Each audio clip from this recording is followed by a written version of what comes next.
أعوذ بالله من الشيطان الرجيم. بسم الله الرحمن الرحيم. الرحمن علم القرآن خلق الإنسان علمه البيان الشمس والقمر بحسبان وصلی اللہ علی النبی الکریم. سورۃ الرحمن، اس سورت کا تعارف ہے الآلاء الالہیہ، یعنی اللہ والی نعمتیں، خصوصی نعمتیں، عمومی نعمتیں. پچھلی سورت میں تھا زجرات الالہیہ کہ اللہ نے منکرین کو، ناشکر لوگوں کو، کفار کو، ان اقوام پر ڈانٹ کی تھی مختلف شکلوں میں، اور یہاں فرمایا کہ میں اللہ نے ان پر نعمتیں اعلیٰ انس و جن پر کی ہیں.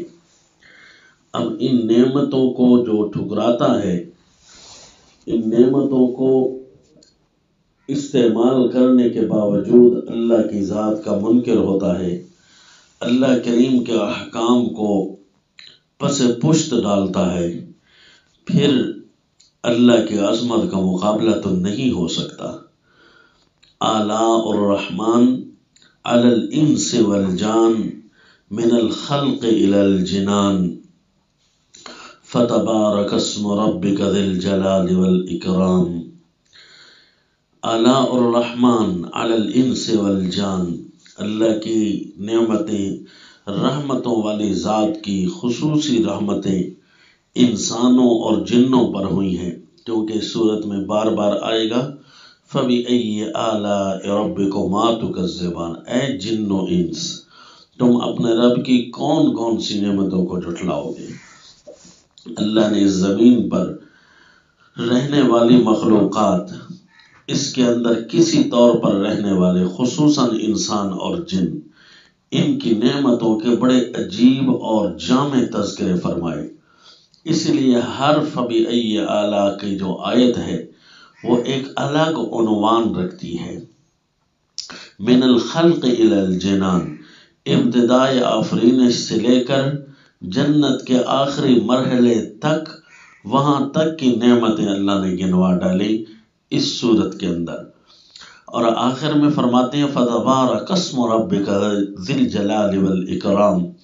اللہ بزرگی والے، اللہ عزتیں دینے والے، رحمتیں کرنے والے، خیر اسی کے نام لینے میں ہے. لہذا دوسروں کا نام لینا اللہ کے مقابلے میں یہ تو پھر جھوٹ ہے. کوئی کچھ نہیں دے رہا، سب کچھ ایک اللہ عطا کرنے والے ہیں، براہ راست وہی دیتے ہیں. آلاء الرحمن. تو اب ظاہر ہے جو اللہ کی نعمتوں کے بارے میں دو نمبری کرتا ہے، جھوٹ کرتا ہے، دھوکے کرتا ہے، پھر اس کا حال کیا ہوگا وہ پچھلی صورت میں پڑھ چکے.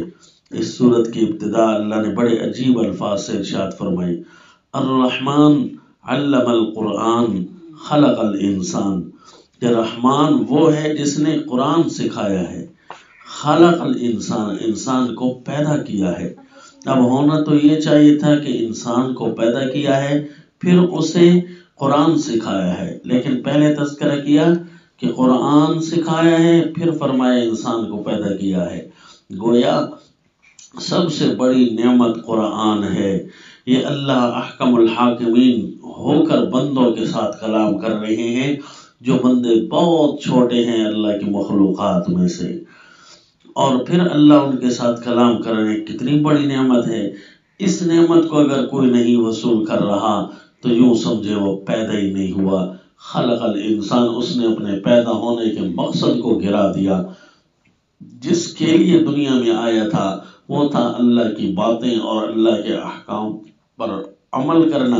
احکام کا ہی سرے سے نہیں پتا تو پھر اس پر عمل کرنا کجا. الیاذ باللہ.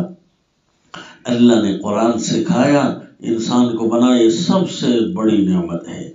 اور پھر اسے بولنے کا انداز دیا، علمہ البیان، پھر اسے بیان سکھایا، کیسے کرنا ہے، کیسے کہنا ہے۔